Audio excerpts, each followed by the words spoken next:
Bonjour et bienvenue dans ce 8e épisode de la saga de l'été de Je compte jusqu'à toi, le voyage de Lilo. Dans le premier épisode, vous aviez retrouvé Lilou, devenue une grande fille qui a tout oublié de l'aventure extraordinaire qui lui était arrivée plus jeune. Vous aviez retrouvé avec elle la petite boîte remise par le prince et l'avez vue l'ouvrir avant de disparaître mystérieusement. Puis emportée avec elle dans une tornade magique où vous étiez retrouvés dans l'espace profond sans aucune idée de quelle galaxie ou système solaire elle se trouvait. Assistez à sa chute sur une planète mystérieuse dotée de 2 lunes et d'une végétation pour le moins luxuriante. Vous l'avez vu rajeunir et Barbotte à nouveau chaton. Vous aviez découvert la faune et la flore locales et trouvé une bague au fond du lac. Puis vous avez retrouvé le prince Emojian dans le palais gris aux tuiles rouges qui s'est retrouvé entouré d'une brume mystérieuse alors que le prince était constamment surveillé par Mojian. Et pour terminer, vous aviez assisté aux retrouvailles sur l'île de Lilo et Taku, le chien du prince, alors que celui-ci tentait de se rendre dans la zone au-delà des montagnes de l'île. Vous étiez enfin parvenu au sommet de la montagne, aviez croisé une voix bizarre qui a donné des conseils à Lilou et vous êtes maintenant embarqué sur un lac dont on ne voit pas le bout. Après peut-être des jours, des semaines, des mois, vous étiez parvenu avec Lilou au bout de ce lac, non sans avoir repêché un collier au fond lors d'un orage. Enfin sur la rive, vous étiez arrivé devant un brouillard dense et magique qui effaçait tous les sons. Vous aviez aussi découvert avec le prince les sombres secrets de Mojian et la malédiction dont elle était victime. Place maintenant à la suite de l'histoire. Lilou marche dans le brouillard, Barbotte en écharpe, la main posée sur Taku. Dans un profond silence, ils avancent. Elle a beau parler, sentir ses lèvres bouger, elle n'entend pas le moindre son sortir de sa bouche. Mais elle avance, avec courage, pas après pas. Elle sent sur sa peau le froid et l'humidité du brouillard. Ils la font frissonner, pénètrent dans ses veines. Heureusement, sous ses doigts, elle sent la fourrure et la chaleur de Taku, et à son cou, celle de Barbotte. Si elle pose son autre main sur le chat, elle sent ses ronronnements sous ses doigts. Et elle avance dans ce brouillard, pas après pas, la main sur ses animaux, lentement. Sa marche est totalement silencieuse, le sol sous ses pieds, lisse. Le froid s'intensifie de plus en plus. Elle sent du givre se former sur ses cils. Sent la douleur du gel sur ses mains, ses pieds, et ses vêtements qui se raidissent, glacés par le froid. Elle sent aussi la fatigue qui s'insinue dans ses pas, sa tête de plus en plus lourde, sa marche de plus en plus lente. Ses doigts gourds ont beau se promener dans la fourrure de ces animaux, ça ne suffit plus à les réchauffer.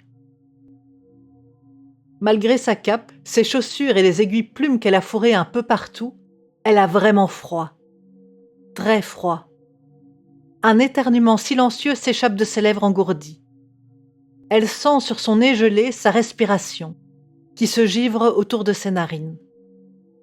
Le froid de plus en plus présent, qui lui gèle les membres, le corps, jusqu'à l'os. Elle fait encore un pas, et puis un autre, trébuche, tombe. Barbotte se fait éjecter de son épaule et atterrit dans le brouillard. Une main sur Taku, elle le cherche, à tâtons. Elle sent les muscles du chien loup se contracter, mais il reste à ses côtés. Elle cherche Barbotte dans la brume, hurle son nom, aussitôt avalé par le silence, ne le trouve pas. À genoux dans la brume qui recouvre tout, Elle cherche son chat, Taku serré tout contre elle. Si elle pouvait entendre, elle verrait le chien gémir, pleurer à ses côtés, et renifler de toutes ses forces à la recherche de l'odeur de Barbotte. Une larme unique coule sur la joue de Lilou, commence à geler. Elle l'essuie d'un revers de la main et continue ses recherches. Sa main gauche tâte tout autour d'elle. La droite est soigneusement serrée sur le poil de Taku. Elle cherche, en tâtonnant à l'aveuglette pendant longtemps. Si longtemps que le froid la saisit, de plus en plus. Elle est bientôt obligée de se relever et de continuer sa marche. Sinon, elle risque de geler sur place. À quelques pas de là seulement, Barbotte miaule, mais la brume magique l'empêche de se faire entendre. Lilou se relève, les yeux brillants de larmes. Je dois continuer. Barbotte est intelligent. C'est le plus intelligent des chats que je connaisse.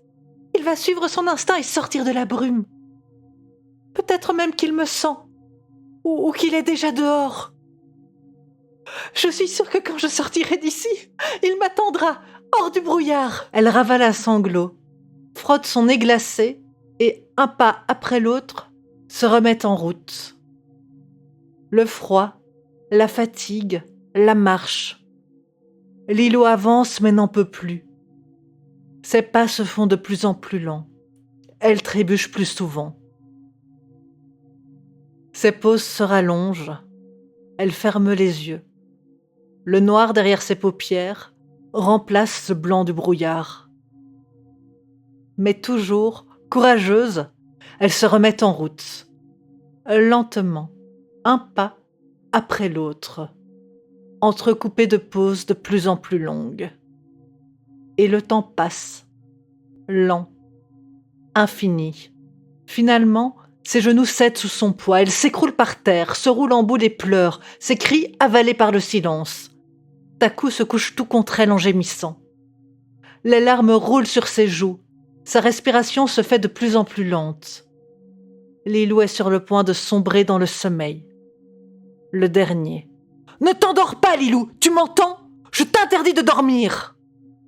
Dans sa chambre, une jeune fille aux yeux bruns a un petit coffre en bois flotté ouvert entre les mains, les yeux fixés sur le fond de la boîte.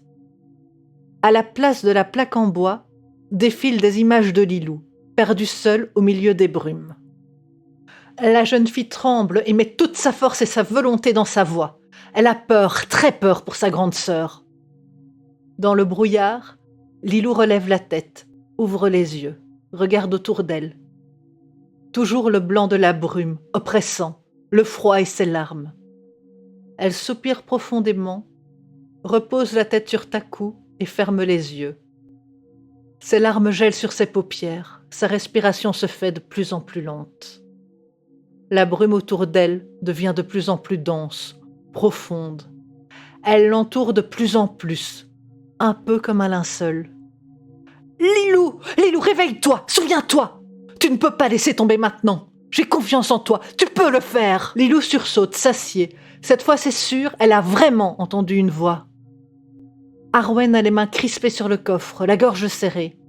Elle met tout son amour et ses espoirs pour sa sœur dans ses paroles. « C'est ça, concentre-toi, souviens-toi, Lilou. Souviens-toi de moi, de ta famille. Je t'attends. On t'attend !»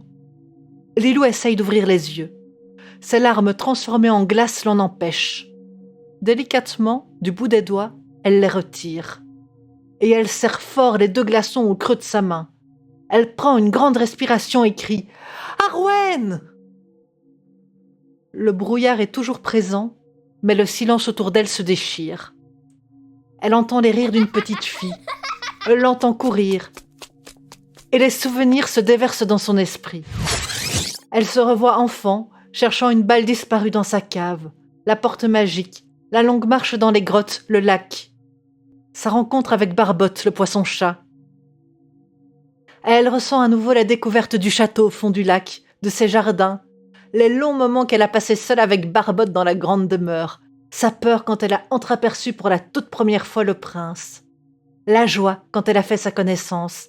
Elle n'était plus seule dans ce monde magique. Les moments de jeu, de rire et d'espoir pendant qu'ils passaient ensemble la plus belle année de sa vie. Puis la malédiction.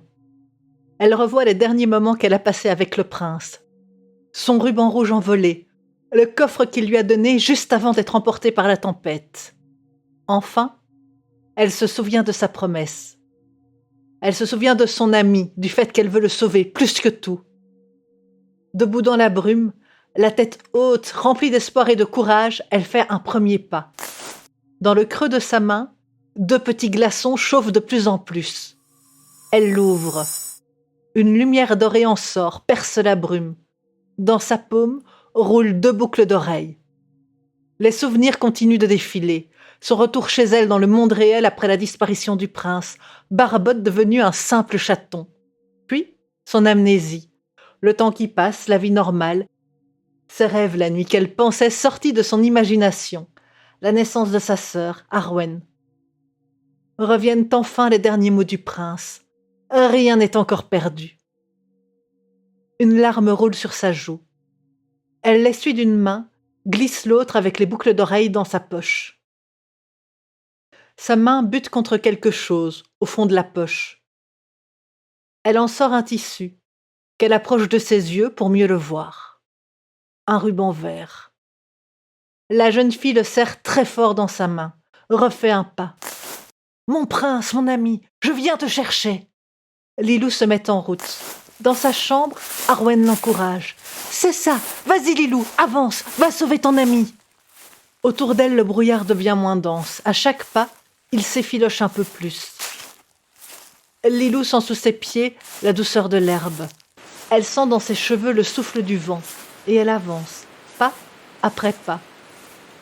À chaque mouvement, d'autres souvenirs reviennent. Et chaque souvenir la fait grandir un peu plus. Elle la rapproche de l'ado presque adulte qu'elle était avant d'ouvrir la boîte. Elle entend Barbotte miauler un peu plus loin. Vite, elle court vers lui. Le chaton a laissé place à un grand chat dont les muscles roulent sous la fourrure bleue. Barbotte lui saute dessus, l'escalade de toutes ses griffes jusqu'à se glisser dans son cou en ronronnant. Elle rigole. « Aïe, aïe, aïe, arrête Barbotte! Tu pouvais faire ça quand tu étais un chaton, là, monter sur moi comme ça, mais là, tu me fais mal !» Au plus elle avance, au plus la brume se fait légère. Takou à ses côtés, ils sortent enfin du brouillard. Le soleil couchant met des reflets dorés dans le ciel, et les nuages sont d'une belle couleur rouge-orangé. Ils sont poussés lentement par un vent paresseux. Devant elle, un chemin en pente douce traverse plaine et forêt. Et là-bas, tout au loin, presque sur l'horizon, accroché à flanc de falaise, on devine un château. Un château gris, parfois caché par les nuages qui passent devant. Son cœur bat très fort dans sa poitrine. Allons-y, on y est presque. C'est le dernier effort.